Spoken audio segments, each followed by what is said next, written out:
आपला माणूस तिथे खासदार आहे. दबदबा, लाल दिव्याची गाडी बिडी असलं काही प्रकार नाही, बरोबर पोलीस असला प्रकार नाही. किती वाटतं ना मतदारांना की हा उमेदवार आपल्यातला असावा, आपल्यासारखा दिसावा, आपल्यासारखं बोलावा, तर तुम्हाला एक्सेप्ट केलं त्यांनी. 2 लाखहून अधिक लोकांनी मी त्यांचा मुख्यमंत्री व्हावा म्हणून मत दिलं. त्या मतदारसंघात एकही भारतीय माणूस नाही, माझी बायको सोडून. एप्स्टीन फाईल त्यामध्ये तुम्ही अगदी पुढे होतात. मला बऱ्याच लोकांनी सांगितलं हे करू नको, कारण ट्रम्प हा सूडबुद्धीचा आहे, तुला तो त्रास देईल. आणि नेमकं तेच झालं. भारताने सीज फायर अनाऊन्स केलं, पण ट्रम्पचं म्हणणं होतं मी होतो म्हणून हे थांबलं. त्यांना संधी मिळतीये फुशारकी मारायची, तेव्हा अमेरिकेला त्यामध्ये पडण्याची काही जरूर नाही. H-1B विजावरती भारतीयांसाठी हा खूप मोठा, सर्वात महत्त्वाचा मुद्दा बनलाय. 4दा माझा व्हिसा नाकारला गेला. गोल्ड कार्ड मिळवण्यासाठी 10 ते 20 लाख डॉलर्स म्हणजे 8 कोटी द्यावे लागत आहे. ट्रम्प याच्यातून पैसे मिळवायचा प्रयत्न करत असतील.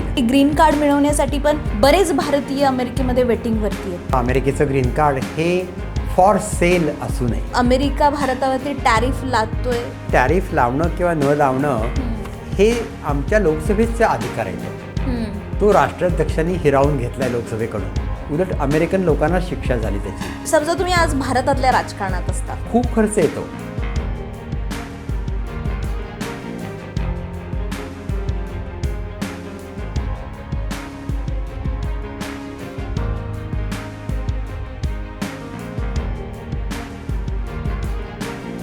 नमस्कार लगावतीच्या प्रेक्षकांना. आज आपल्याकडे खूप खास पाहुणे आलेले आहेत. पाहुणे म्हणताच येणार नाहीत, मुळातले याच मातीतले आहेत, महाराष्ट्रातले आहेत, आपले बेळगावचे आहेत. मी बोलतीये अमेरिकेतले पहिले मराठी खासदार श्रीनिवास ठाणेदार सर आपल्याकडे आलेले आहेत. सर, तुमचं आमच्या चॅनलमध्ये खूप स्वागत आहे आणि आम्हाला खूप भारी वाटतं की आपला माणूस तिथे खासदार आहे आणि तो आज आम्हाला लगावतीला मिळालेला आहे. तर काय फिलिंग आहे तुमची जेव्हा तुम्ही महाराष्ट्रात पाऊल ठेवता? काय वाटतं, असं आतनं काय फिलिंग येते? मी नेहमीच येतो महाराष्ट्रामध्ये, जवळजवळ दरवर्षी येतो. यावर्षी तरी दुसऱ्यांदा येतोय मी आता. आता पुढच्या आठवड्यात मी साताऱ्याला साहित्य संमेलनाला जातोय. त्यामुळं मला इथलं आपलं मराठी कल्चर, माझी इथं फॅमिली आहे, त्यामुळं इथं आल्यानंतर मला घरच्यासारखंच वाटतं. आत्ताचं खास निमित्त म्हणजे सरांची ऑलरेडी 2 पुस्तकं आलेली आहेत, पण आता वॉशिंग्टन डायरी नावाचं एक पुस्तक सरांचं पब्लिश झालं, ज्यामध्ये त्यांचा पूर्ण राजकीय प्रवास तुम्ही लिहिलेला आहे. तर आम्ही तर ते पुस्तक ऑलमोस्ट वाचून संपवलेलं आहे. आपण प्रेक्षकांना बऱ्याच गोष्टी सांगूयात की अमेरिकेतलं राजकारण कसं असतं, भारतातलं राजकारण आम्हाला माहिती आहे. आणि मुळात आमच्या डोक्यात इमेज अशी आहे ना की खासदार, आमदार, पुढारी असं म्हटलं की ते कसं एकदम कडक इस्त्रीचे कपडे, पांढरे कपडे, टोप्या आणि ताफा, कार्यकर्त्यांचा गराडा, असं सगळं आहे चित्र. पण अमेरिकेतला खासदार, काँग्रेसमन जसं की तुम्ही म्हणता, की कसं असतं म्हणजे इथला खासदार आणि अमेरिकेतला खासदार काय फरक आहे? म्हणजे संसदेमध्ये जी कामं असतात ती सारखीच असतात. मतदारसंघामधली कामं सारखी असतात. मतदारसंघासाठी केंद्रातून पैसे आणणे, काही गोष्टी चांगल्या करणे, शाळा म्हणा किंवा रस्ते वगैरे गोष्टी. पण आमचं जे राहणीमान असतं ना ते बऱ्यापैकी साधं असतं.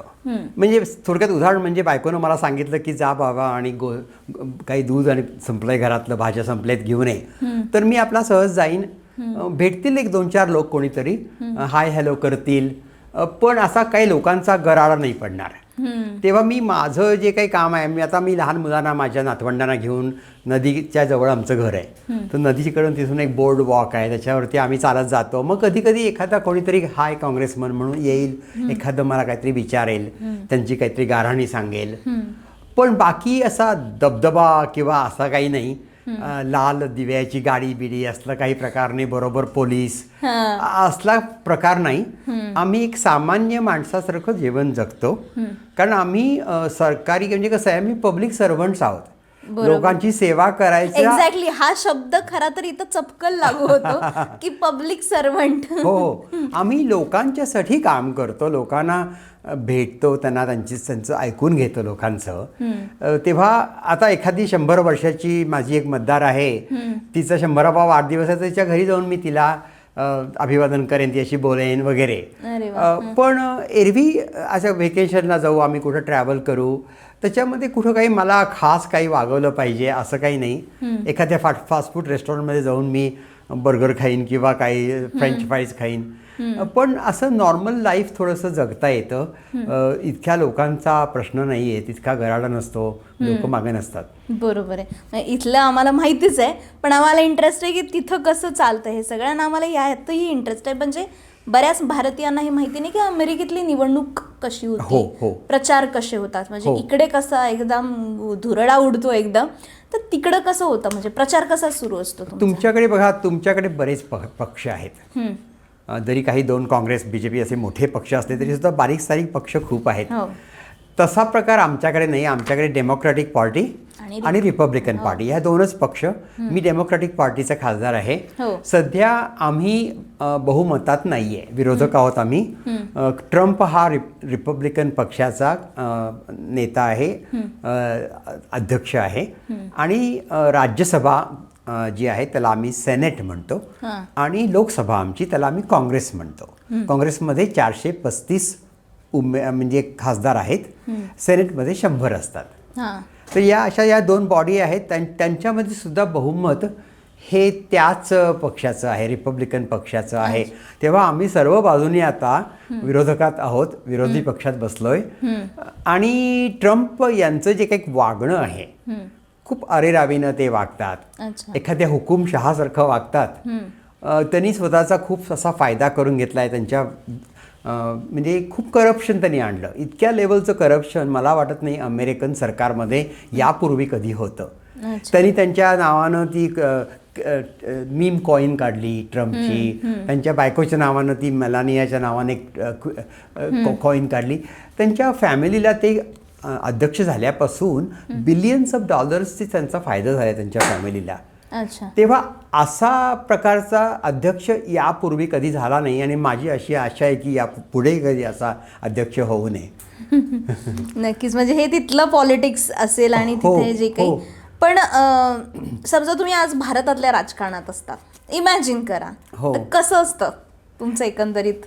म्हणजे बघा की दोन्ही देशामधलं जे राजकारण आहे, राजकारणासाठी दुर्दैवानं खूप निधीची जरुरी असते. मग ते भारताचं इलेक्शन असू देत नाही तर अमेरिकेतल्या इलेक्शनसाठी सुद्धा खूप पैसा लागतो. हो, बरोबर आहे. फंडिंग लागतं, कारण टेलिव्हिजनच्या जाहिराती महाग असतात, पेपरमधल्या जाहिराती वगैरे वगैरे, लोकांना पत्रकं पाठवा, मेल करा, याला खूप खर्च येतो. बरं, हा पैसा आणायचा कुठून? मग तो बराचसा पैसा, फक्त एक चांगली गोष्ट आहे अमेरिकेत, म्हणजे की हे पैसे लोक चेक न देतात उमेदवाराला, आणि त्याचा पूर्ण हिशोब असतो. आणि दर काही 3 महिन्यांनी आम्हाला त्याचा पूर्ण हिशोब, म्हणजे कुठून पैसे आले, पैसा कुठून आला आणि खर्च काय केला. तुमच्या देणगीदारांना पण तो हिशोब द्यावा लागतो, सरकारला द्यावा लागतो तो. तो एक थोडासा फरक आहे. इथं इलेक्शनला नेहमी कुठून पैसा आला हे आपल्याला नेहमी माहिती असतंच असं नाही. बरोबर आहे. पण अमेरिकेमध्ये मात्र कुठून पैसा आला, कुणी दिला, किती दिला, आणि त्याला काही लिमिट्स आहेत. प्रत्येकी माणूस कितीपर्यंत देऊ शकतो पैसे. त्यामुळं एका इलेक्शनला 3500 हे $3,500 जास्त पैसे एखाद्या व्यक्तीला देता येत नाहीत त्या कॅन्डिडेटला. असे काही नियम आहेत. म्हणजे इथेही आयोगाकडनं असे काही नियम आहेत की एका उमेदवाराने एवढाच खर्च केला पाहिजे, त्या व्यतिरिक्त नको. पण ते चालत राहतं, पडद्यामागे हे भ्रष्टाचार चालत असतो. मला हेच विचारायचं, म्हणजे इथला भ्रष्टाचाराचं स्वरूप आम्हाला माहिती आहे, तिथं भ्रष्टाचार कसा होतो? तिथंही वरच्या पातळीवरती भ्रष्टाचार आहे. म्हणजे तुम्हाला जाता जाता पोलिसांनी थांबवलं आणि तुमचा काहीतरी स्पीडिंगचा किंवा कसला तरी प्रॉब्लेम आहे, तर तिथं कुठून $5-10 घेऊन तुम्हाला सोडणे असले प्रकार नाही होत. घ्या $500 विषय मिटवा असं नाही. नाही अशा. पण वरच्या स्तरावरती म्हणजे ट्रम्पच्या लेव्हलला होतो. म्हणजे आता बघा, त्या कतार देशानं त्यांना $400 मिलियन विमान गिफ्ट म्हणून दिलं. आता एखादा देश राष्ट्राध्यक्ष, अमेरिकेच्या राष्ट्राध्यक्षाला काय एवढं गिफ्ट देईल $400 मिलियन? म्हणजे त्याच्यामागे त्यांचा काहीतरी हेतू असेल, काहीतरी त्यांना हवं असेल. असे जे काही व्यवहार होतात आणि त्या लेव्हलचं जे करप्शन असतं ते अमेरिकेत आहे, नक्कीच आहे. आणि ते असू नये म्हणून आम्ही प्रयत्न करतो, त्यांच्यावर टीका करतो. पण लहान स्तरावरती सरकारी ऑफिसमध्ये तुम्ही गेलात, तुम्हाला कसला काहीतरी उतारा पाहिजे, काही सर्टिफिकेट पाहिजे, यासाठी कोण $10-20 घेणार नाही तुमच्याकडून. ही कामं ते नीट करतील. अशा लोकल लेव्हलवरती कुठं भ्रष्टाचार नाही आहे अमेरिकेत.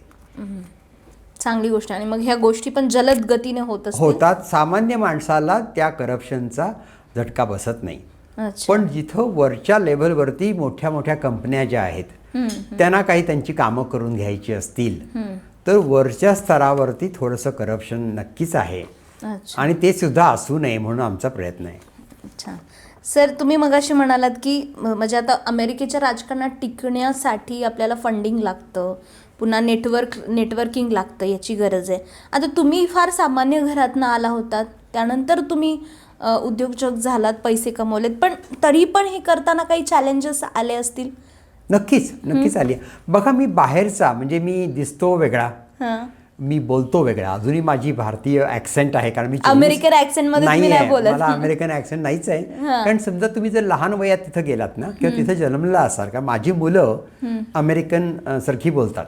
अच्छा. कारण ती तिथे जन्मलेत. पण मी 24 वर्षाचा असताना अमेरिकेत गेलो शिक्षणासाठी म्हणून. तेव्हा माझी जी बोलायची पद्धत 24 वर्ष असताना जी होती तीच आहे आता पण.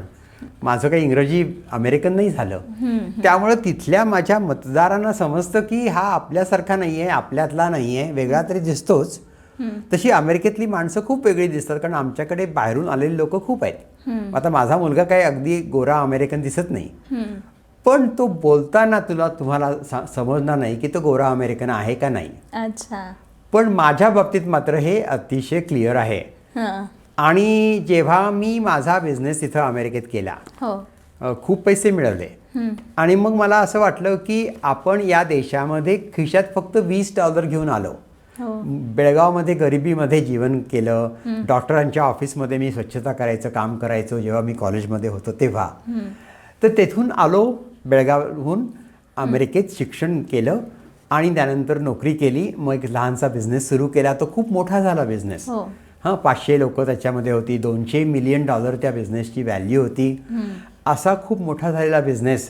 आणि त्यावेळेला वाटलं की आपण काही न घेता या देशात आलो. या देशानं आपल्याला खूप काही दिलं. आणि आपल्याला कसं वाटतं की अमेरिका म्हणजे काय श्रीमंत लोकांचा देश, पण तसं खरंच नाही आहे. 15-20% लोक अमेरिकेतले अगदी दारिद्र्याच्या रेषेच्या खाली आहेत. म्हणजे काही लोकांना पिण्याचं पाण्याचं बिल भरता येत नाही.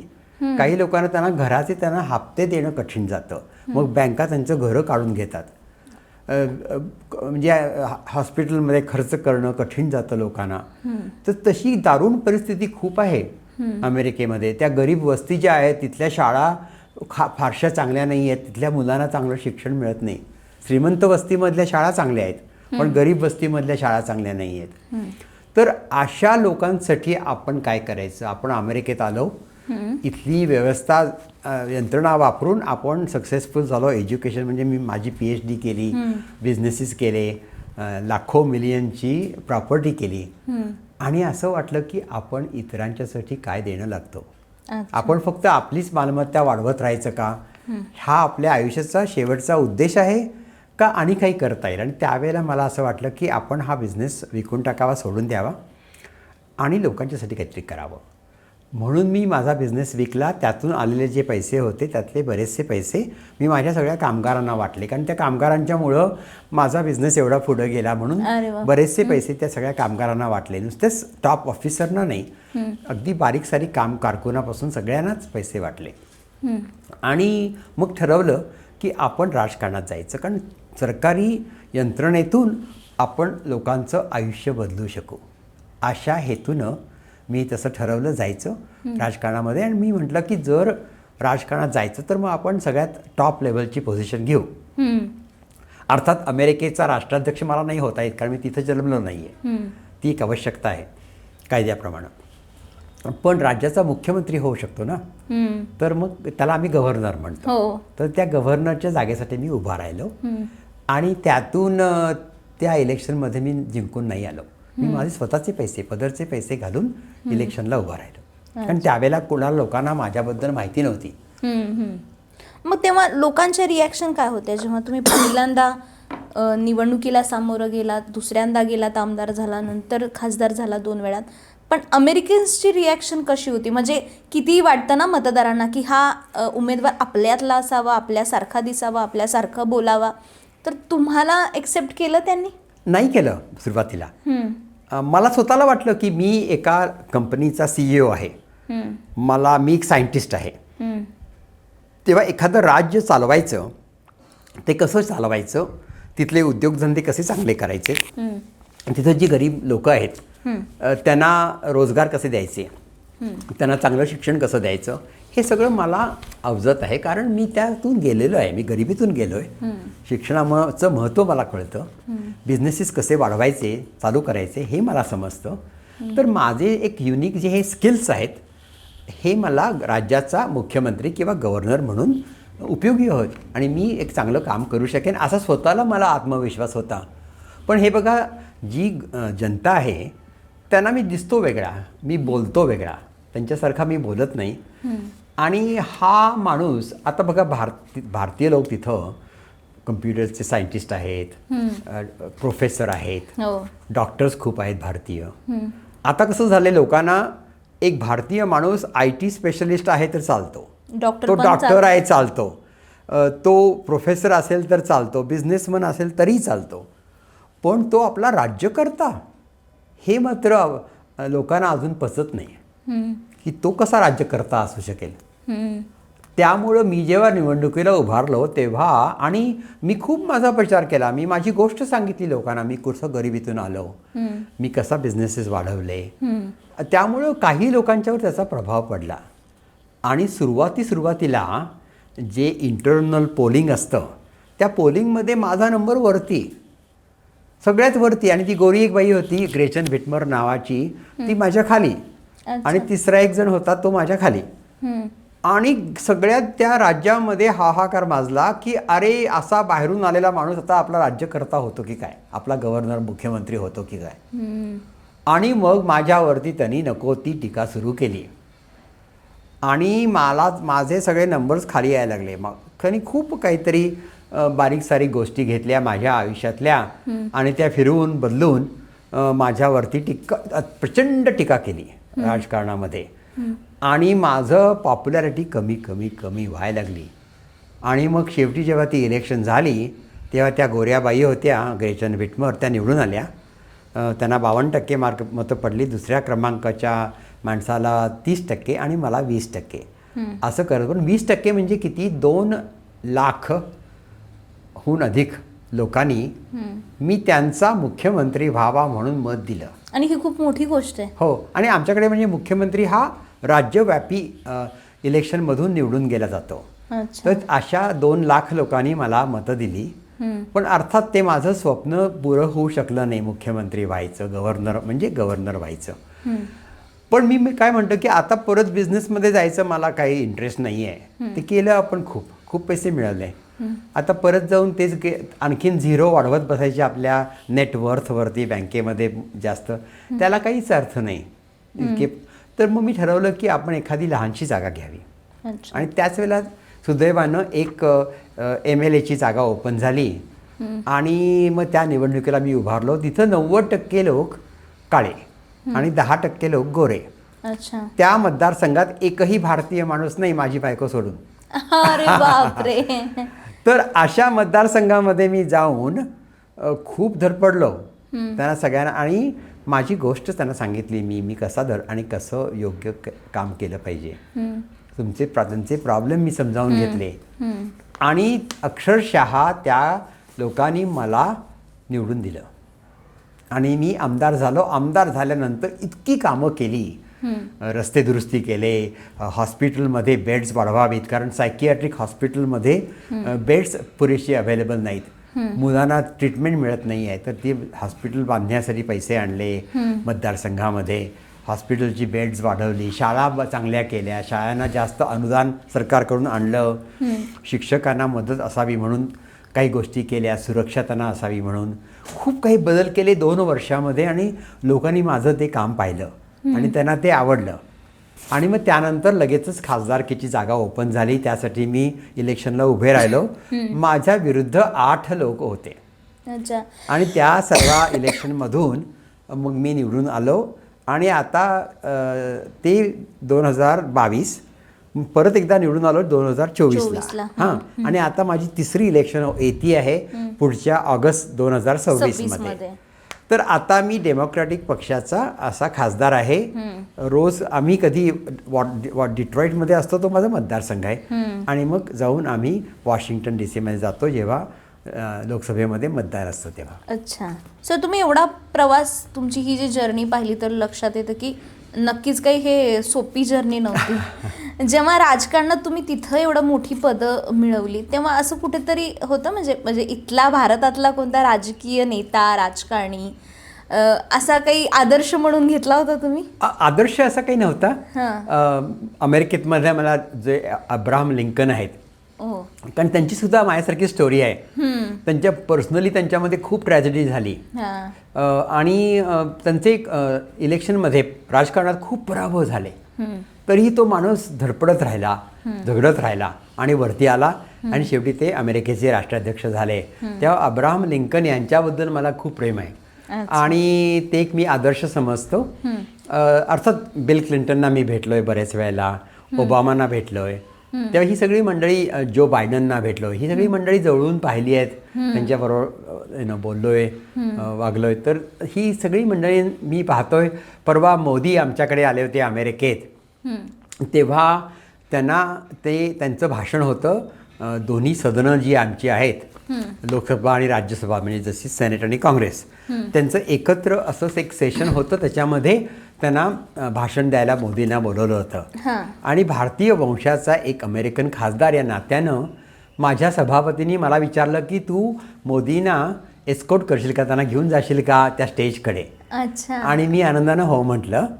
हो. आणि असंच मला जो बायडन जेव्हा माझ्या मतदारसंघात येणार होते तेव्हा सुद्धा त्यांनी मला विचारलं की मी तुझ्या मतदारसंघात जातोय, तू माझ्याबरोबर येशील का? म्हटलं मी अवश्य येईन. ते विमानाचा किस्सा आम्ही वाचला पुस्तकात. हां, तर तो त्यांच्या एअरफोर्स वन, तुम्ही ते टीव्हीवर पाहिलं असेल, तर त्या विमानामधून जो बायडन यांच्याबरोबर माझ्या मतदारसंघात वॉशिंग्टन DC जाण्याचा मला एक अनुभव मिळाला. आणि त्याच्यामध्ये जो बायडन यांच्याबरोबर असं बसून, आपण जसं बसलोय आणि गप्पा मारतोय, अशा बसून गप्पा मारायला मिळाल्या मला. मोदी आले तेव्हा सुद्धा असं आम्ही गप्पा मारत बसलो, खूप बोलणं, जवळजवळ तासभर मी मोदींशी बोलत होतो. त्यांचे काही प्रश्न होते, त्यांना कन्सर्न्स होत्या, भारताबद्दलची इमेज बाहेर देशामध्ये कशी आहे, ती कशी चांगली करावी वगैरे, अशा काही आम्ही गप्पा मारल्या मोदींशी. तर पण हे जेव्हा जो बायडन माझ्या मतदारसंघात आले माझ्याबरोबर, त्यांना मी ते बऱ्याच ठिकाणी मतदारसंघात घेऊन गेलो, आणि लोकांनी खूप आमचं स्वागत केलं. एका ठिकाणी तरी लोक श्री श्री म्हणून ओरडायला लागले माझ्या नावानं. जो बायडनला सुद्धा आश्चर्य वाटलं की हा इतका त्याच्या मतदारसंघात पॉप्युलर आहे म्हणून. आणि जो बायडननी माझा हात धरला आणि उंचवला आणि सगळ्यांना अभिवादन केलं. असं सगळं. आणि मग नंतर, कारण मी त्यांच्या त्या एअरफोर्स वनमधून आलो, मग तिथून आमच्या गावात जाण्यासाठी जो त्यांची ती मोटरकेड होती, त्याच्यामध्ये माझा 3ऱ्या क्रमांकाची जी लिमोझिन होती, त्याच्यामध्ये मी बसलो होतो. साईडला पोलिसांच्या एवढ्या गाड्या, त्यांनी सगळा हायवे बंद केला होता. असं करत आम्ही माझ्या मतदारसंघात आलो, आणि तिथं सगळं भेटलो, बोललो, लोकांना घेऊन जो बायडन प्रेसिडेंटना घेऊन गेलो. आणि नंतर ते मला म्हणाले की तुम्ही आता ठाणेदार येताय का आमच्याबरोबर वॉशिंग्टनला परत? तर मी म्हटलं सर नाही, माझं इथं घर आहे, मी माझ्या मतदारसंघात आहे, तेव्हा मी घरी जाईन आता, आज माझं वॉशिंग्टन DC मध्ये काही काम नाही आहे. तर ते म्हणाले बरं झालं तुझ्याशी गप्पा झाल्या. असं करत आम्ही त्यांना गुड बाय म्हटलं. जो बायडन प्रेसिडेंट आणि त्यांचा सगळा ताफा एअरपोर्टकडे गेला, आणि मी बघत राहिलो. सगळे लोक ओसरली सगळी, आणि अंधारा रात्रीची वेळ, आणि मला पटकन लक्षात आलं की अरे मला घरी जायचं आहे, आणि मी कसं जाणार, माझ्याकडे गाडी काही नाही आहे, काही स्टाफ नाही आहे माझ्याबरोबर. आणि मग मी म्हटलं की ठीक आहे, आपण एक उबर बोलवू. असं करत मी एक उबरला फोन केला, आणि ती 5 मिनिटामध्ये एक साधारण लहानशी गाडी आली, पोचलेली अशी. त्याच्यामध्ये एक तरुण गाडी चालवत होता, काळा तरुण होता. तो माझ्याकडे बघतोय, मी आपला सुटाबुटात, आणि तो माझ्याकडे बघतो आणि म्हणतो की सर तुम्हाला मी कुठंतरी पाहिलंय, टीव्हीवर वगैरे बघितलंय. तुम्ही टीव्हीवर असता का? म्हटलं हो, कधी कधी असतो. तुम्ही ॲक्टर आहात का? म्हटलं नाही, मी ॲक्टर नाही आहे. मग तुम्ही करता काय, आणि तुम्ही आता आलायत कुठून? आणि मी माझ्याच मनात एक, म्हणजे मी त्या धुंदीत होतो, राष्ट्राध्यक्षांच्या बरोबर पूर्ण दिवस घातलेला, त्यांच्या विमानातून प्रवास केला, त्या धुंदीतच होतो मी. त्यातून अजून ते सगळं एक स्वप्नच वाटत होतं. त्यातून मी बाहेरच आलो नव्हतो. तेवढ्यात हा मुलगा मला म्हणतोय की सर तुम्ही कुठून आलात, कसे आहात, कोण आहात तुम्ही. आणि मी त्याला विचार केला की जर मी त्याला सांगितलं की मी खासदार आहे किंवा मी आज पूर्ण दिवस राष्ट्राध्यक्षांच्या बरोबर होतो तर त्याला विश्वास तरी बसेल का, का तो मला म्हणेल मी काहीतरी सांगतोय. पण सुदैवानं घर आलं पटकन आणि मग त्याच्याशी बोलण्याचा काही प्रश्न आला नाही. तुमचं बालपण सर बेळगावमध्ये गेलं. बेळगावमध्ये 6 बहिणी 1 भाऊ. वडील कारकून होते कोर्टामध्ये. अच्छा. आणि त्यांचं वयाच्या 55व्या वर्षी ते रिटायर झाले. मग बहिणीच्या लग्नामध्ये त्यांची जे काही होतं नव्हतं ते सेव्हिंग सगळं बहिणींच्या लग्नामध्ये खर्च झालं. त्यामुळे मग आम्हाला फायनान्शियली खूप प्रॉब्लेम झाले. अच्छा. मग मी कॉलेजमध्ये असताना बाहेर असं डॉक्टरांच्या ऑफिसमध्ये स्वच्छता करणं, ऑफिस स्वच्छता करणे वगैरे अशी कामं करत मी पैसे मिळवले. अच्छा. आणि मी माझ्या फॅमिलीला त्याचा मदत झाली त्याच्यामुळे. त्यानंतर तुम्ही जे झेप घेतली तिकडे उद्योगामध्ये, मोठं नाव झालं आणि तुम्हाला भारताकडनं अवॉर्डही देण्यात आले. तेव्हा 2003चा प्रसंग आहे जेव्हा तुम्हाला इथे अवॉर्ड देण्यासाठी बोलवण्यात आलं होतं आणि नरसिंह राव यांच्या हस्ते तुम्हाला पुरस्कार देण्यात आला होता. तेव्हा तुम्ही मराठीत गप्पा मारल्या होत्या दोघांनी. आणि नरसिंह राव यांना मराठी येते, सुंदर मराठी बोलतात. आणि काय गप्पा मारल्या तेव्हा तुम्ही? काही नाही, आमच्या फॅमिलीबद्दल बोललो, त्यांच्या सगळ्यात ते अर्थव्यवस्था त्यांनी कशी चांगली केली होती, ते जेव्हा पंतप्रधान होते तेव्हाची अशा काही गोष्टी बोललो आम्ही. त्यांनी माझ्या फॅमिलीची विचारपूस केली. आणि त्यावेळेला त्यांनी मला एक एंटरप्रेन्योर ऑफ द इयर असा अवॉर्ड दिला होता, ओव्हरसीज एंटरप्रेन्योर म्हणून त्यांनी अवॉर्ड दिला. त्यांच्या हस्ते मला तो अवॉर्ड वॉशिंग्टन DC मध्ये मिळाला. त्याच वेळेला मला एक व्हाईट हाऊसमध्ये पण एक अवॉर्ड मिळाला होता. ते सगळं त्याच वेळेला झालं होतं. आणि मग आम्ही सहज गप्पा मारत होतो आणि मला माहित नव्हतं ते मराठी इतकं सुंदर बोलतात म्हणून. आणि मग त्यांनी मी त्यांच्याशी इंग्रजी बोलायला सुरुवात केली तर त्यांनी लगेच त्यांना माहिती होतं की मी मराठी आहे म्हणून, तर ते मराठी बोलायला सुरुवात केली. त्यांना अनेक भाषा येत होत्या, त्यात मराठी होती. मुत्सद्दी होते, चांगले हुशार आणि अत्यंत सौम्य स्वभावाचे असे. तर त्यांच्याशी बोलणं झालं, गप्पा मारल्या आणि अशा बऱ्याच लोकांशी भेटायची संधी मिळाली. एक बेळगावमध्ये वाढलेला मी सामान्य घरातला मुलगा, अजूनही मला असंच वाटतं. मला असं वाटतं की मी एक सामान्य घरातला तोच मुलगा आहे जो बेळगावमध्ये धडपडत होता, डॉक्टरांच्याकडे स्वच्छता करायचं काम करायचा. असं वाटणं खरं तर खूप चांगली गोष्ट म्हणावी लागेल, एक तू चांगला गुण म्हणावा लागेल की आपण अजूनही जमिनीवर पाय ठेवून आहोत असं वाटणं. सीमावादाच्या या संघर्षामध्ये तुमच्या घरातले असतीलच नक्की. तुम्ही थोडंसं होतं त्यावेळेला. मी लहान असताना त्या सभेला जायचो, मला ते राजकारण आवडायचं, त्यामुळे प्रत्येक सभेमध्ये जायचो. मग कधी कधी मुलं कोणीतरी कानडी बोर्ड्सवरती दगड टाकतील, मग ते पोलीस आमच्या मागे लागायचे. मग गल्ली बोळातून कसं कसं जीव वाचवत आम्ही घरी यायचो. पण आवडायचं, तेव्हापासून राजकारण आवडायचं. मग नंतर एमर्जन्सी, इंदिरा गांधींनी एमर्जन्सी डिक्लेअर केली, त्यावेळेला त्यांनी विरोधकांना अटक पकडलं वगैरे वगैरे. त्यावेळेला आम्ही स्ट्रीट थिएटर करायचं लोकांची जागृती करण्यासाठी म्हणून. असं सगळं त्या 74च्या सालामध्ये मी इथं होतो. भाभा ॲटॉमिक रिसर्चमध्ये मी नोकरी करत होतो. मग अचानक मला तिथं जायची संधी मिळाली, अमेरिकेला जायची शिक्षणासाठी म्हणून. मग कसा बसा तो अमेरिकेचा व्हिसा मिळाला, जो मला 4 वेळेला रिजेक्ट झाला तो व्हिसा. हो. आणि त्या व्हर्जिनिया बाई होत्या मॅडम, त्यांनी मला इतका त्रास दिला, त्यांनी मला इतकं वेळेला माझा व्हिसा रिजेक्ट केला. आणि शेवटी मात्र मी काय माझी जिद्द सोडली नाही आणि 5व्या वेळेला मला तो व्हिसा मंजूर झाला. पण मी त्यांना विचारलं का व्हर्जिनिया बाईंनी त्यांचं मत बदललं, तर मग त्यांनी मला सांगितलं गेलं की त्या सध्या अमेरिकेला वेकेशनला गेलेत. त्यांच्या जागी दुसरा कोणीतरी आला आणि त्यांच्या म्हणजे लगबाई चान्स म्हणावा किंवा काहीतरी की तुम्ही लावून धरली ती गोष्ट आणि तुम्हाला मिळाला. हे स्ट्रगल अजूनही भारतीयांना आहे विजा मिळवण्याचा. आपण त्या मुद्द्याकडे तर येऊच या. पण तुम्हाला जेव्हा तुमचा स्ट्रगल पिरियड होता, तुम्हाला ते मिळवायचं होतं, बरेच चॅलेंजेस येत होते, तेव्हा अशा काही महाराष्ट्रीयन मराठी व्हॅल्यूज अशा तुमच्या डोक्यात मनात आल्या असते की अरे आता लावून धरायचं, तर आपल्याला बालपण आठवतं, तेव्हाचं कष्ट आठवतं, आपल्या घरातलं बॅकग्राऊंड आठवतं, असं काही झालं? त्या व्हॅल्यूज तुम्हाला आठवले कुठे? नक्कीच. आता बघा, ट्रम्प राष्ट्राध्यक्ष झाले आणि ते बरेचशी हुकुमशहासारखे वागतात. त्यांना घटनेबद्दल फारसं प्रेम नाही आहे, घटनेचं सारखं काहीतरी उल्लंघन होतं त्यांच्या हातून. तर बरेचदा काय होतं की त्यांच्या पक्षातले लोक त्यांच्या विरुद्ध बोलायला जात नाहीत. त्यांच्या पक्षातल्या लोकांना माहिती आहे की ते जे करतात ती चुकीची गोष्ट आहे म्हणून, पण त्यांना कारण ते सूडबुद्धीनं वागतात. त्यांच्या विरुद्ध जर कोणी काही बोललं ना तर ते सूडबुद्धीनं त्या माणसाला नष्ट करायचा प्रयत्न करतात. अच्छा. तर त्यांच्या पक्षातलं त्यांच्या विरुद्ध कोणी बोलत नाही. एवढंच नव्हे तर विरोधी पक्ष आमचा डेमोक्रॅट ते सुद्धा त्यातून त्यांच्या विरुद्ध बोलायला फारसं धजत नाही.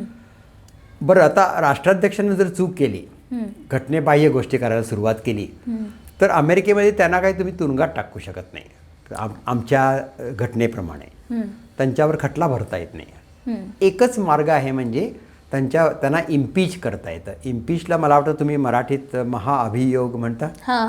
तर महाअभियोगचं जे एक कारण आहे त्याच्यातून त्यांना इम्पीच करण्याचं म्हणजे त्यांना काढून टाकायचं, हा एकच मार्ग आहे. बरं, सध्या आमच्याकडे तशी मतं नाही आहेत. बहुमत नसल्यामुळे तुम्ही तो ऑप्शन घेऊ शकत नाही. पण मला असं वाटलं की तो आपण ठराव मांडावा.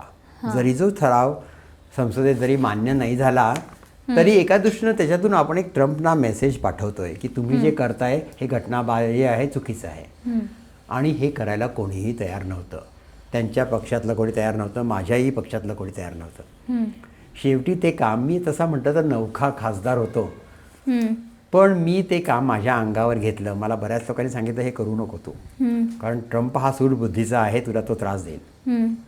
आणि नेमकं तेच झालं. तो माझ्या गावात दुसऱ्या दिवशी आला, मी जेव्हा ठराव मांडला आणि तो म्हणाला माझ्या विरुद्ध एवढं काही बोलला, म्हणाला की ठाणेदार हे लुनेटिक आहेत, म्हणजे माथे फिरू आहेत. आणि त्यांनी सरळ अमेरिकेच्या सभापतींना सांगितलं की या ठाणेदारांना काँग्रेसमधून म्हणजे लोकसभेतून काढून टाका, अशी त्यांनी मागणी केली सभापतींच्याकडे. तरी पण मी एक मराठी बाणा म्हणा, एक टेक्स आपलं जे काही जसे आपले हे वेड्यात वीर दौरडे सात, अशा काही मराठी बाण्यानं मी एकटा त्यांच्या विरुद्ध लढत होतो. आणि त्यांनी केलेल्या चुका ज्या ज्या आहेत त्याच्यावरती कलमवरती आणून त्यांच्यावरती हा इम्पिचमेंटचा ठराव मी संसदेत मांडला. नडलात तुम्ही पूर्ण? हो, लढलो. सक्सेस तरी नाही मिळाला तरी त्याच्यातून त्यांना एक मेसेज गेला. आणि त्यानंतर त्यांचं काही वागणं थोडंसं सौम्य झालं. तुम्ही आता थोडक्यात आपण हा ठराव तुम्ही मांडलात. दुसरं की एप्स्टीन फाईल रिलीज करावी याबद्दलचं जे काही बिल आणलं गेलं होतं संसदेत, त्यामध्ये तुम्ही अगदी पुढं होता, तुमचा पुढाकार होता त्यामध्ये. तर त्या चर्चेतही तुम्ही होता, त्या डिबेटमध्ये तुम्ही होतात. तर काय म्हणजे तेव्हा इकडे तर भारतात खूप खळबळ माजली की आता काय होणार. माजी मुख्यमंत्री आहे तिथले पृथ्वीराज चव्हाण, त्यांनी तर असा दावा केला होता की एप्स्टीन फाईलमध्ये भारतातल्या काही खासदारांची नावं येणार आहेत, ज्यामुळं मोदी सरकारच डळमळीत होईल. तसं काही झालं नाही, घडलंच नाही. तर आता तिथं काय चर्चा होती, म्हणजे अमेरिकेच्या त्या राजकारणात तुमच्या खासदारांमध्ये संसदेमध्ये काय चर्चा होती जेव्हा एप्स्टीन फाईल रिलीज होणार होती आणि सगळ्यांना धाकधूक असेल आता कोणाचं नाव येणार, कोणाचं नाव येणार? मुख्य म्हणजे ट्रम्प यांचं नाव तिथं बऱ्याच गोष्टींमध्ये त्या फाईल्समध्ये आहे. ट्रम्प आणि तो एप्स्टीन आणि त्याची ती साथीदार, या सगळ्यांच्या मध्ये एक चांगला फ्रेंडशिप होती, त्यांची दोस्ती होती त्यांची चांगली. ट्रम्प यांचे त्यांच्याबरोबरचे बरेचसे फोटो लोकांना माहीत आहे, ते पब्लिकमध्ये आहेतच. तेव्हा आम्ही काय केलं की ही जी एप्स्टीनच्या बद्दलचे जे काही कागदपत्र आहेत ही सगळी प्रसिद्ध करावीत सरकारनं, आहे तशी. आणि दुसरं झालं काय, त्या एप्स्टीनला जेव्हा तुरुंगात टाकलं गेलं तेव्हा त्यांनी आत्महत्या केली तुरुंगामध्ये. हो, की त्यामुळे त्याच्या आत्महत्येमुळे बऱ्याचशा गोष्टी गूढच राहिल्या. आणि ती आत्महत्या ही गूढच म्हणली जाते. हो, त्या हत्या झाली का आत्महत्या केली, खरोखर ती आत्महत्या होती की नाही हे सुद्धा आपल्याला माहीत नाही. आणि बघा, या सगळ्या गोंधळामध्ये बरेचसे पॉवरफुल लोक, श्रीमंत राजकारणी लोक, म्हणजे बिल गेट्स म्हणा किंवा तो इंग्लंडचा प्रिन्स अँड्रू म्हणा, बिल क्लिंटन पूर्वीचे अध्यक्ष, अशी बरीचशी मोठी मोठी माणसं त्या एप्स्टीनच्या संपर्कात होती. त्याचे मित्र होते ते सगळे लोक. बरं, ते मित्र होते म्हणजे कसे साधे मित्र होते, तर एप्स्टीनचं वैशिष्ट्य असं की त्यानं एक साधं कुठंतरी आयलंड बेट घेतलं होतं. तो प्रचंड श्रीमंत होता. त्याला सगळ्या या लोकांच्याशी संबंध ठेवणं, नाती ठेवणं त्याला महत्त्वाचं वाटायचं. बरं, तो या सगळ्या लोकांना घेऊन त्याच्या आयलंडमध्ये जायचा अशी ऐकिवात आहे बातमी. त्या आयलंडमध्ये 14-15 वर्षाच्या मुली हो. आणि त्यांचं लैंगिक शोषण या लोकांनी केलं अशी एक बातमी आहे. असे आरोप आहेत. आणि त्याच्यामध्ये मोठी मोठी लोकांची नावं आहेत. तर हे सगळं पब्लिक करावं म्हणजे ट्रम्पचं तरी नाव त्याच्यामध्ये आहे अशीही बऱ्यापैकी कल्पना लोकांना आहे. पण इतरही जगातली मोठी मोठी माणसं त्यांची नावं याच्यामध्ये आहेत. पण हे आम्ही का धरून ठेवलं, कारण एखादा माणूस श्रीमंत आहे, बलाढ्य श्रीमंती आहे किंवा राजकारणामध्ये खूप पॉप्युलर आहे, पॉवरफुल आहे, तर अशा माणसाला एखाद्या लहान मुलीवरती अत्याचार करणं हे पूर्णपणे चुकीचं आहे. त्यांनी आपल्या पॉवरचा, पैशाचा वापर करून याच्यातून सुटून जाऊ नये. त्यांनी ज्या चुका केल्या आहेत, त्यांनी जे अत्याचार केलेत ते घृणास्पद आहेत आणि त्यांना त्याच्याबद्दल शिक्षा झालीच पाहिजे. अशा हेतूनं आणि विचारानं आम्ही त्यांच्या मागं लागलो आहे. त्यांनी थोडीशी माहिती रिलीज केली आहे, पण पुरेशी अजूनही केली नाही आहे. आणि हे त्याचा पिच्छापाठ आम्ही सोडणार नाही जोपर्यंत पूर्ण माहिती बाहेर येईपर्यंत. असं म्हटलं जातंय की पुढेही जाऊन अजून एप्स्टीन फाईलचे काही डॉक्युमेंट्स रिलीज केले जातील, काही फोटोज रिलीज केलेच पाहिजेत. आम्ही त्यांना सोडणारच नाही. आम्ही त्यांच्या मागंच लागू आणि आम्ही लागलो त्यांच्या मागं म्हणून त्यांनी एवढं तरी सोडलं, रिलीज केलं आहे, पब्लिश केलं आहे. पण आम्हाला माहिती आहे की त्यांनी सगळं नाही पब्लिश केलं. आता जर नेक्स्ट इलेक्शनपर्यंत ही फाईल पूर्णपणे रिलीज झाली तर धक्का लागू शकतो ट्रम्पना? लागू शकतो ना, त्यांच्या पक्षाला धक्का लागू शकतो. आणि नुसतंच ट्रम्प नाही आहे त्याच्यामध्ये, दोन्ही पक्षाचे लोक आहेत त्याच्यामध्ये. डेमोक्रॅटिक पक्षाचे बिल क्लिंटन सारखे लोक आहेत आणि रिपब्लिकन पक्षाचे लोक आहेत. श्रीमंत बिल गेट्स सारखे मायक्रोसॉफ्टचे लोक आहेत. असं प्रत्येक हे सगळे आरोप आहेत सध्या. पण मला असं शंका आहे की यातली बरीचशी माणसं याच्यामध्ये गुंतलेली आहेत. भारतातली काही नावं तुम्ही ऐकलीत का? भारतातलं मी काहीही नाव ऐकलं नाही आहे. पण शक्यता नक्कीच आहे की जिथं जिथं ही पॉवरफुल मंडळी जी आहेत, श्रीमंत मंडळी, बलाढ्य अतिश्रीमंत मंडळी, अति पॉवरफुल मंडळी, या सर्वांनी या एप्स्टीनबरोबर त्यांचं नातं होतं, मैत्री होती. आणि त्याच्या पुढं काही होतं का नाही हे आपल्याला सध्या माहीत नाही आहे. पण त्याचा मागमोस घेतला पाहिजे आणि त्याच्यासाठी आम्ही धडपडतोय सध्या. आणि त्या फाईलमध्ये जर भारतीयांची काही नावं आलीच तरी त्याचा परिणाम भारताच्या राजकारणावरती सुद्धा होऊ शकतो. पण त्याच्याही पेक्षा पुढची गोष्ट म्हणजे की त्यांना शिक्षा झाली पाहिजे. तुम्ही फक्त श्रीमंत आहात किंवा पॉवरफुल आहात, राजकारणी आहात म्हणून तुम्ही सुटलं जाऊ नये. बरोबर. त्यांना त्यांच्या जो गुन्हा आहे त्याप्रमाणे त्यांना तितकी शिक्षा झाली पाहिजे अशी आमची मागणी आहे. मी पुन्हा ट्रम्पवरती येते. ऑपरेशन सिंदूर दरम्यान जेव्हा भारताने सीज फायर घोषित केलेलं, खरं तर हा पाकिस्तान आणि भारतामधला अंतर्गत प्रश्न होता. त्यानंतर भारताने सीज फायर अनाऊन्स केलं. पण ट्रम्पचं म्हणणं होतं मी होतो म्हणून हे झालं, मी होतो म्हणून हे थांबलं, माझ्या मध्यस्थीमुळे हे थांबलं.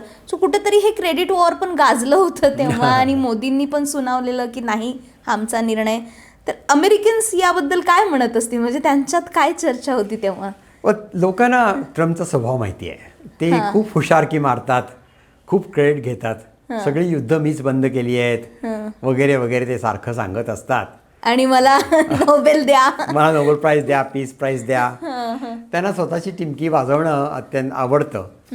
पण माझ्या माहितीप्रमाणे जेव्हा सिंदूरचं ते वॉर झालं त्यावेळेला भारत आणि पाकिस्तान या दोघांच्यामध्ये चर्चा चालू होती आणि त्यांच्या अधिकाऱ्यांनी एकमेकाशी चर्चा करून हा प्रश्न सोडवला आणि सीज फायर आणलं. यात मला नाही वाटत ट्रम्प यांचं काही कार्य होतं, त्यांचं काही योगदान होतं त्याच्यामध्ये म्हणून. पण एक त्यांना संधी मिळते आहे हुशारकी मारायची म्हणून त्यांनी त्याच्यावरती सांगितलं की मीच सगळं केलं म्हणून. आता त्यांच्या दाव्यानुसार की ट्रम्प यांनी भारत पाकिस्तान या वादामध्ये कायम मध्यस्थीची भूमिका ठेवली आणि भारताची नो थर्ड पार्टी हे एक धोरण आहे. हो. पण मग तुमचं यावरती काय मत आहे की बाबा अशा गोष्टींमध्ये इंटरफेअर केलं पाहिजे का, कशी भूमिका ठेवली पाहिजे अमेरिकेने किंवा ट्रम्पने? काही बाबीत भाग घेतला पाहिजे. आता बघा बांगलादेशमध्ये हिंदूंच्या वरती इतका अत्याचार होतोय, त्या कन्स्ट्रक्शन वर्करला त्या वर्करला त्यांनी विष्णू लिंचिंग दास, करून yes, मारलं हां. दासला. ही अत्यंत घृणास्पद गोष्ट आहे. हे आपण मान्य करताच कामा नाही. आणि यासाठी अमेरिका जो ह्युमन राईट्स या विषयावरती अमेरिकेमध्ये याचं एवढं महत्त्व आहे, तेव्हा एखाद्या माणसाचं लिंचिंग होतं रिलिजियस रिझनसाठी म्हणून, तर हे थांबवलं पाहिजे आणि त्याच्यामध्ये अमेरिकेनं हस्तक्षेप केलाच पाहिजे. पण जेव्हा भारत आणि पाकिस्तान हे दोन बलाढ्य देश आहेत, ते एकमेकाशी बोलणी करू शकतात, एकमेकाचे प्रश्न बोलणी करून वाटाघाटीनं सोडवू शकतात, तेव्हा अमेरिकेला त्यामध्ये पडण्याची काहीच जरूर नाही. जर या दोन देशांनी जर अमेरिकेची मध्यस्थी मागितली तर मध्यस्थी करावी, नाहीतर त्यांना मध्यस्थी करायची, मध्ये लुडबुड करण्याची काही जरुरी नाही. डिप्लोमॅटिक पद्धतीनं हे दोन देश एकमेकाचे प्रश्न सोडवायला समर्थ आहेत असं मला वाटतं. अलीकडेच भारताचे पंतप्रधान नरेंद्र मोदींनी अमेरिकेचा दौरा केलेला आणि तुम्ही मगाशी जी आठवण सांगितली की त्यांना रिसीव्ह वगैरे केलं, तर जेव्हा मोदींचा दौरा होतो अमेरिकेत, मोदी दौरा करून रिटर्न येतात, त्यानंतर तिथल्या संसदेला संबोधित करतात, तेव्हा त्यानंतरची कशी चर्चा असते खासदारांमध्ये मोदींबद्दलचं? मोदींबद्दल काय इमेज आहे तिथे? मोदींच्याबद्दल खूप आदर आहे. आदर का तर अमेरिका हा एक आर्थिक महासत्ता आहे आणि भारत ही 5वी आर्थिक महासत्ता आहे. लवकरच भारत 3री मोठी आर्थिक महासत्ता होईल. त्यामुळे भारताचा जो आदर आहे, भारताबद्दल जो आदर आहे, तो त्या इकॉनॉमिक महासत्ता म्हणून आहे आणि त्या इकॉनॉमिक महासत्तेचे नेते म्हणून मोदींच्याबद्दल प्रेम आहे आणि मोदींनी केलेल्या कामाबद्दल कौतुक आहे अमेरिकेला.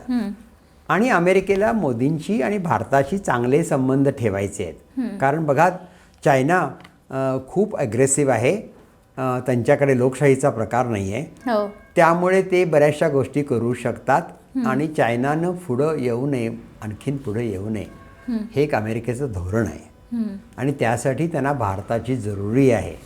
त्या भारत आणि अमेरिका या दोन बलाढ्य लोकशाही देश आहेत, त्यांनी एकत्र येऊन काम करणं समाजाच्या दृष्टीनं, जगाच्या दृष्टीनं अत्यंत जरुरीचं आहे आणि त्यासाठी एक भारतीय वंशाचा खासदार म्हणून मी खूप तिथं काम करतोय. येस, नक्कीच सर. आता येऊया H1B विजावरती. भारतीयांसाठी हा खूप मोठा, सर्वात महत्त्वाचा मुद्दा बनला आहे. जी आत्ता निर्बंध याच्यावरती आली, जी बंधनं आली त्यामुळं, की आता तुमच्यासारखी, आता तुमची जर्नी आपण पाहिलीत की तुमच्यासारखे अनेक भारतीय तरुण आहेत जे अमेरिकेत जातात, ज्यांना उच्च शिक्षण घ्यायचं असतं, तिथं सेटल व्हायचं असतं, ते स्वप्न बघतात. पण H1B विजाच्या या गोष्टींमुळं, या बंधनांमुळं ना एक काळजीचं वातावरण आहे की बाबा हे ज्या गोष्टी आहेत, हे जे नियम आहे, ही जी प्रोसेस आहे, त्याकडं तुम्ही कसं पाहता? हे बघा, मी जेव्हा स्वतःच अमेरिकेचा व्हिसा घ्यायला गेलो तेव्हा 4दा माझा व्हिसा नाकारला गेला. नंतर मला तो योगायोगानं असा मिळाला. आज मी एक अमेरिकेतला खासदार म्हणून तिथल्या होमलँड सिक्युरिटी ही जी कमिटी आहे आमच्या लोकसभेतली, त्याचा मी रँकिंग मेंबर आहे, म्हणजे डेमोक्रॅटिकचा टॉप लीडर आहे त्यातल्या एका कमिटीचा.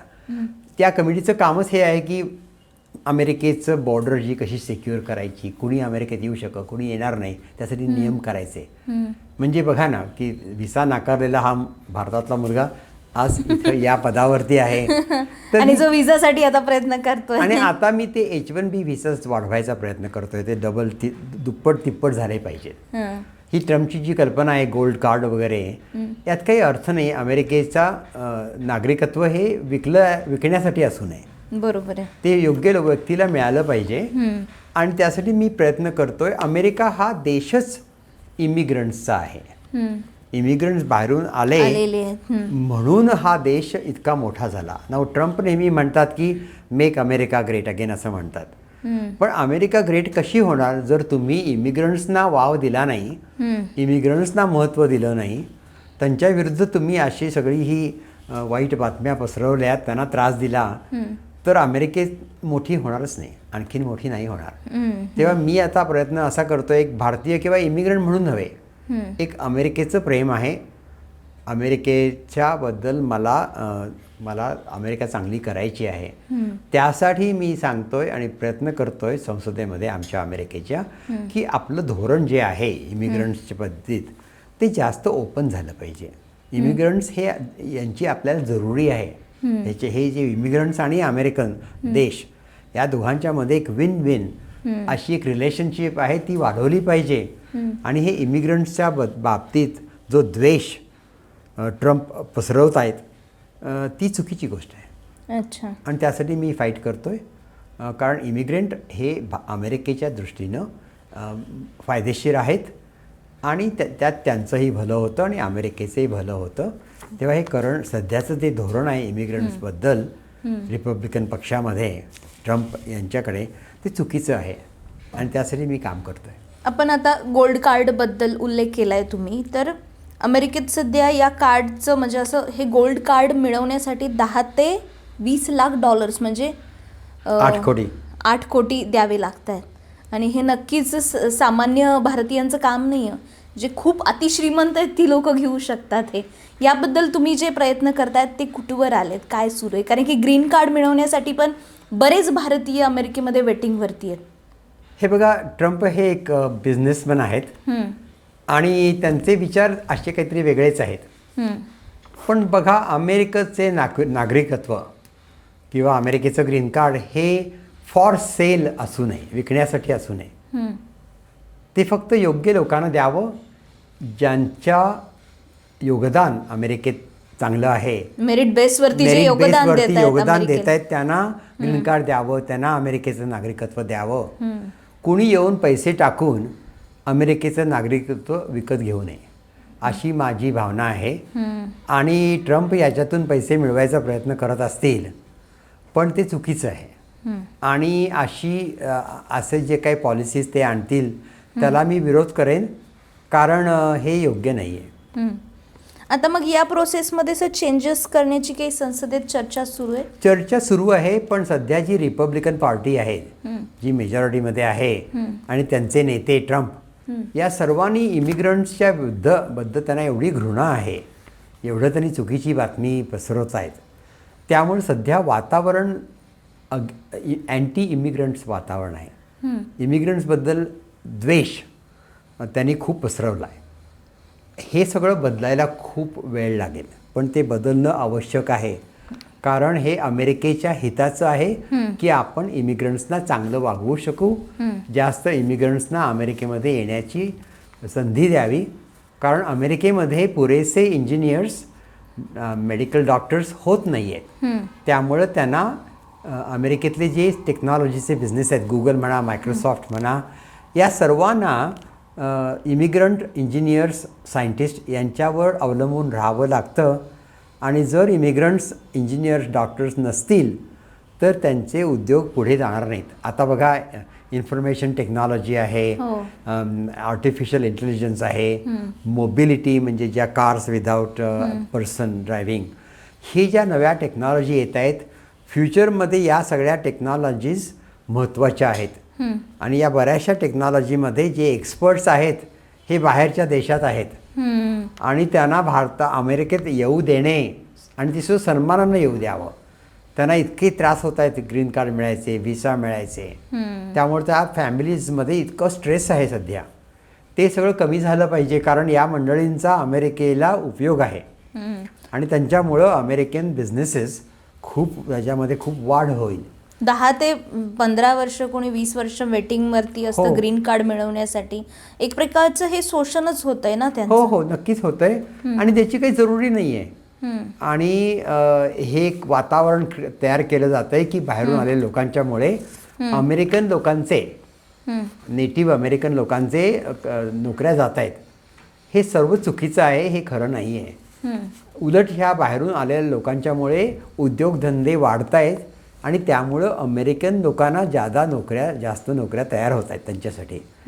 तेव्हा ही चुकीची कल्पना जी आहे आणि ट्रम्पनीच ही पसरवली आहे, त्याच्यासाठी प्रतिकार झाला पाहिजे. आम्ही करतोय आणि हे सगळं चित्र बदलायला पाहिजे.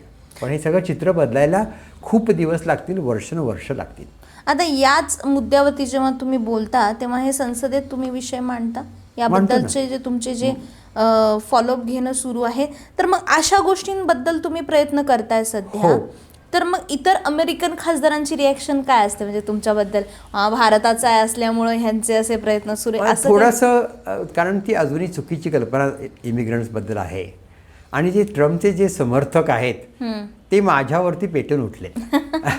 सोशल मीडियावरती माझ्यावर प्रचंड टीका होती. एक म्हणजे ट्रम्प हे त्यांचं दैवत, आणि त्या ट्रम्प यांच्या विरुद्ध इम्पिचमेंट महाअभियोग मी आणला, दाखल केलाय. आणि मी आता इमिग्रंट्सबद्दल चांगलं बोलतोय.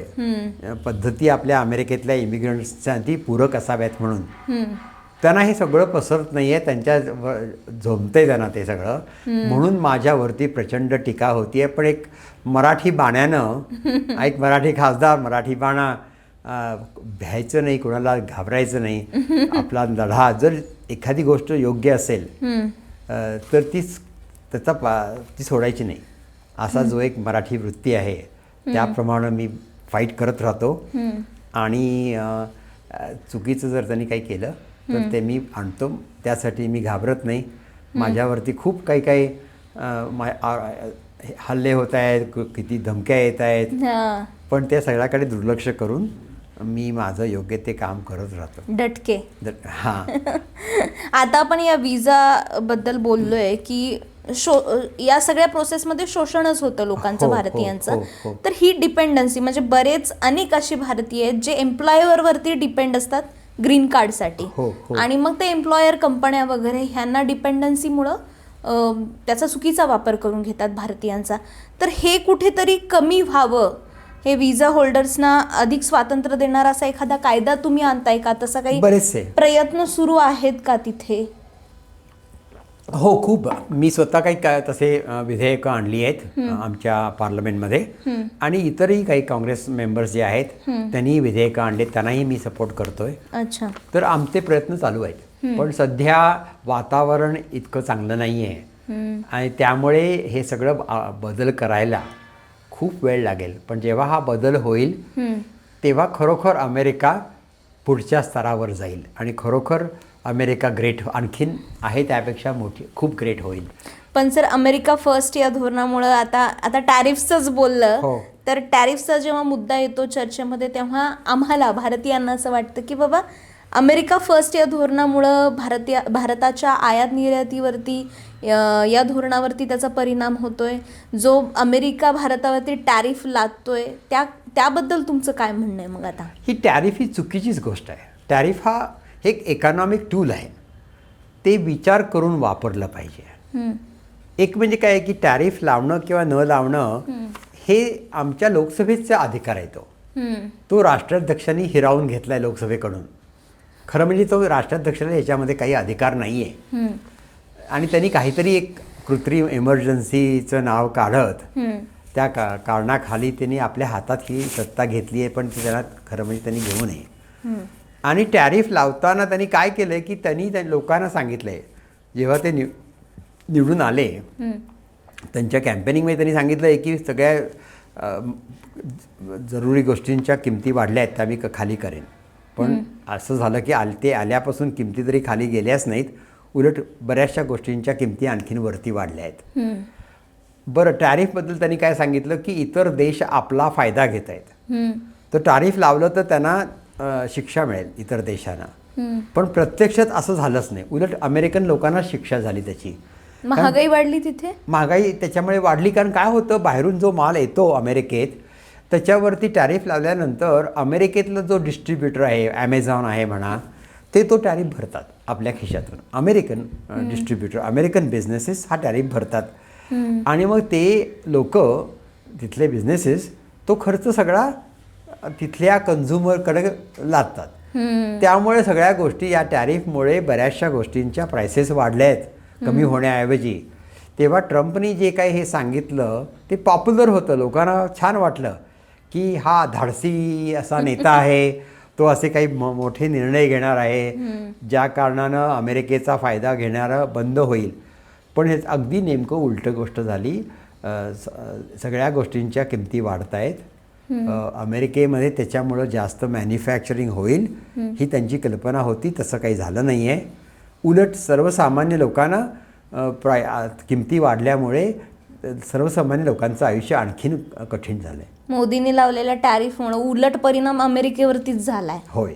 बरोबर. अलीकडच्या काळात अशा काही घटना घडत आहेत की भारतीयांवरती होणारे हल्ले, वर्णभेदाच्या गोष्टी यामुळं भारतातल्या पालकांना ज्यांची मुलं अमेरिकेत आहेत, शिक्षणाला आहेत, नोकरीला आहेत, तर त्यांना आता टेन्शन आलेलं आहे या गोष्टींचं. जे हेट क्राईम्स घडलं जात आहे, डिस्क्रिमिनेशन होतं आहे, ते तुमच्यासोबतही ऑफकोर्स घडलं असणार आयुष्यात कधी ना कधी. तर तुम्ही ते रिलेट करणार त्या गोष्टींना, त्या घटनांना. तर त्याच्यासाठी आता काय स्टेटस आहे, म्हणजे काय करत आहे अमेरिकन सरकार त्यांच्याबद्दल? त्याबद्दल आम्ही आवाज उठवतोय. बारीक सारीक घटना घडत आहेत. अमेरिकेत होतातच, कॅनडामध्ये होत आहेत, आता बांगलादेशमध्ये होत आहेत. हिंदूंच्या वरती हल्ले होत आहेत, हिंदू टेम्पलवरती हल्ले होत आहेत. पण हे थोडंसं प्रमाण वाढतं आहे सध्या. पण इथल्या पालकांनी त्याच्याबद्दल फारशी काही काळजी करू नये, कारण हे बातम्या खूप येत आहेत. पण तसे म्हटलं तर इन्सिडेंट्स जे आहेत हे आयसोलेटेड इन्सिडेंट्स आहेत, काही भागात आहेत. अच्छा. पण ते अशा मोठ्या प्रमाणात नाही आहेत. तेव्हा इथून विद्यार्थ्यांनी अमेरिकेत जावं का जाऊ नये याच्यामध्ये भीती बाळगायची काही कारण नाही आहे. पण त्याबद्दल उपाययोजना काय केल्या जात आहेत त्यावरती डिपेंड आहे की लोक घाबरतील का, हिंमत करतील का पाठवायला जायला? हे बघा, ट्रम्प सरकार आणि त्यांचे जे काही खासदार आहेत त्या सर्वांच्या मध्ये हा द्वेष आहेच परप्रांतीयांच्याबद्दल. पण बिझनेसेस जे आहेत त्यांना या परप्रांतीयांची जरुरी आहे. बरोबर आहे. त्यामुळं अमेरिकेच्या इकॉनॉमीसाठी या सर्व लोकांची जरुरी आहे. आणि त्यामुळे बिझनेसेस जे आहेत अमेरिकेतले ते त्यांना वेलकम करतच राहतील. आणि सध्या काही मोजक्या काही गोष्टी होत आहेत, त्याचा खूप वर्तमानपत्रामध्ये गवगवा होतो आणि झालाच पाहिजे. पण तसं सगळं वातावरण सगळीकडे आहे असं नाही आहे. आणि ज्या मुलांना इथं यायचं आहे त्यांनी अवश्य यावं. आणि ज्या पालकांना उगीच भीती वाटायचं कारण नाही.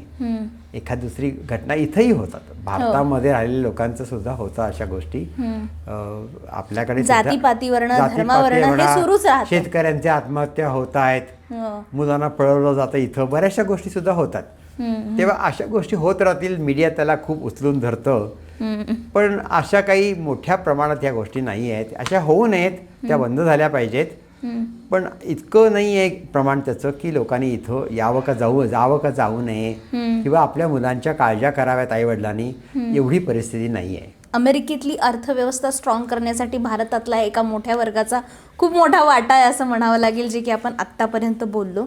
तर ह्या सगळ्या गोष्टींचा, या आर्थिक शक्तीचा वापर आपण अमेरिका आणि भारताच्या परराष्ट्र धोरणासाठी करू शकतो. म्हणजे तो इम्पॅक्ट, तो प्रभाव पडू शकतो त्याच्यावरती, असं वाटतं तुम्हाला? नक्कीच वाटतं. आणि त्या दोन देशांनी एकत्र येणं अत्यंत महत्त्वाचं आहे. म्हणजे त्यामुळे जगातल्या लोकांचं आयुष्य सुखकर होईल. दोन देशामध्ये व्यापाराचे संबंध असले पाहिजे, देवाणघेवाण असली पाहिजे, मिलिटरीमध्ये म्हणा, टेक्नॉलॉजीमध्ये म्हणा, कम्प्युटर टेक्नॉलॉजीमध्ये म्हणा, AI म्हणा, आर्टिफिशियल इंटेलिजन्स, या वेगवेगळ्या स्तरावरती दोन्ही देशांमध्ये देशांनी एकत्र येऊन काम केलं पाहिजे. असं केलं तर जगाचं भलं होईल, जगातल्या लोकांचं भलं होईल. आणि चायना आणि रशियासारखी जी कम्युनिस्ट कंट्रीज आहेत म्हणा, किंवा रशियाचं जे अग्रेसिव्ह धोरण आहे डेमोक्रेसीच्या विरुद्ध, त्यांना शह देण्यासाठी भारत आणि अमेरिकांनी एकत्र येणं अतिशय जरुरीचं आहे. आणि त्यासाठी मी एक भारतीय वंशाचा खासदार म्हणून जोराने प्रयत्न करतोय. आणि ह्याचमध्ये आपण चीनचंही बोललं पाहिजे. म्हणजे चीनची वाढती घुसखोरी असेल, पाकिस्तानला होणारी लष्करी मदत असेल, यामध्ये भारतासाठी एकतर हा चिंतेचा विषय बनलाय. तर अमेरिकन काँग्रेसमध्ये तुम्ही याबद्दलचा काही पाठपुरावा करताय, काही प्रयत्न करताय? करतो, मी बोलतो. आणि भारताचे संबंध, पण भारताचं कसं आहे की बऱ्याच वर्षापासून, नेहरू इंदिरा गांधींच्या पासून भारतानं नॉन अलाइनमेंटची धोरण आहे. रशिया आणि अमेरिकेशी सारखे संबंध ठेवायचे, दोन्हीकडे पाय ठेवून भारत आहे. पण आता बघा, रशिया पूर्वीसारखा सुपर पॉवर राहिले नाही आहे. त्यांनी डिक्टेटोरियल म्हणा किंवा अग्रेसिव्ह भूमिका घेतली युक्रेनच्या विरुद्ध. रशिया आता no longer is super power. तेव्हा भारतानं परत एकदा बघितलं पाहिजे नॉन अलाइनमेंट धोरणाकडे. आणि त्यांनी लक्षात ठेवलं पाहिजे की अमेरिकेशी मैत्री वाढवणं, अमेरिकेशी व्यापार संबंध वाढवणं हे भारताच्या दृष्टीनं जास्त म्हणजे उपयोगी आहे, जास्त फायदेशीर आहे. आणि त्यांनी रशिया आणि अमेरिका यांना इक्वल असं न धरता अमेरिकेशी ही मैत्री त्यांनी वाढवली पाहिजे, व्यापारामध्ये मैत्री वाढवली पाहिजे. कारण आपल्या दोघांच्या मध्ये इतकं साम्य आहे. आपण दोन्हीही बलाढ्य लोकशाही आहोत आणि दोन्ही देशामध्ये भारतामध्ये कडं एवढी तरुणांची मोठी संख्या आहे, टेक्नॉलॉजी खूप आहे. या सगळ्याची अमेरिकेला जरुरी आहे, अमेरिकेची वाढ होण्यासाठी. तेव्हा या दोन देशांनी एकमेकावर काम करणं, चांगले संबंध ठेवणं हे अत्यंत निगडीचं आहे, जरुरीचं आहे. बरीच चर्चा झाली, खूप गप्पा झाल्या, पण मला विचारायला आवडेल तुम्हाला की तुम्ही आता अमेरिकेत राहताय, तुम्ही मूळचे महाराष्ट्रातले आहात, आम्ही महाराष्ट्रातले आहेत, आमचं चॅनल महाराष्ट्रातलं आहे, मराठी आहे, तर काय लगावतीच्या माध्यमातून तुम्ही मेसेज द्याल आम्हा सगळ्यांना आणि आमच्या ऑडियन्सला? हे बघा, भारतामध्ये तरुणांची संख्या खूप मोठी आहे. तर तरुणांची जी ही पॉवर आहे, यंग पॉवर भारतामध्ये, या पॉवरचा नीट चांगला उपयोग झाला पाहिजे. एक म्हणजे की तरुणांनी उद्योगधंद्यामध्ये शिरलं पाहिजे, एंटरप्रेन्योरशिप वाढवली पाहिजे, टेक्नॉलॉजिकल इन्व्हेस्टमेंट वाढवली पाहिजे आणि खूप मोठी स्वप्न बाळगायला पाहिजेत. एक प्रचंड आत्मविश्वास तयार झाला पाहिजे. आत्मविश्वास असेल, सेल्फ रिस्पेक्ट, सेल्फ कॉन्फिडन्स असेल तर आपली तरुण लोक खूप काही करू शकतील. आजच्या तरुणांना अमेरिकेत जाऊनच यशस्वी व्हायला पाहिजे असं काही नाही आहे. ते इथंसुद्धा भारतामध्ये प्रचंड प्रमाणात संधी उपलब्ध आहे. त्यांनी इथं राहून चांगल्या गोष्टी करू शकतात आपले तरुण. आणि लोकशाही अत्यंत महत्त्वाची आहे. सामाजिक मूल्य, लोकशाही, ह्युमन राईट्स या अतिशय महत्त्वाच्या गोष्टी आहेत. त्याचं पालन केलं पाहिजे आपण. आणि एक डेमोक्रॅटिक जी प्रोसेस आहे त्याचा मान राखला पाहिजे. आणि एका पद्धतीनं आपण हे जे करप्शन आहे ते कमी झालं पाहिजे आणि लोकांचं आयुष्य जास्त सुखकर व्हावं यासाठी तरुणांनी राजकारणामध्ये पडावं, टेक्नॉलॉजीमध्ये पडावं, उद्योगधंदे सुरू करावेत, पण राजकारणामध्ये सुद्धा यावं. राजकारणामध्ये काय यावं? पैसे मिळवायला येऊ नका, लोकांचं आयुष्य चांगलं करण्यासाठी राजकारणामध्ये या, पॉलिसी मेकिंगसाठी या आणि स्वतःचे उद्योगधंदे सुरू करा. आणि sky is the limit, so dream big. All the best. Yes, thank you so much. खूप महत्त्वाचा मेसेज दिला आहे. तुम्हाला हे सगळ्या गप्पा, ह्या सगळ्या चर्चा कशा वाटल्या, सरांचं बोलणं कसं वाटलं, तुम्हाला बरीच माहिती यातनं मिळाली असेल. हे सगळा पॉडकास्ट, हा सगळा इंटरव्ह्यू तुम्हाला कसा वाटला खाली कमेंट बॉक्समध्ये लिहून नक्की कळवा. असेच इंटरव्ह्यूज आम्ही तुम्हाला आणखी दाखवू, आणखी आणत राहू. चांगले चांगले पाहुणे आपण आपल्याकडे आणत राहू. त्यासाठी फक्त लगावबत्तीला सबस्क्राईब करायला विसरू नका.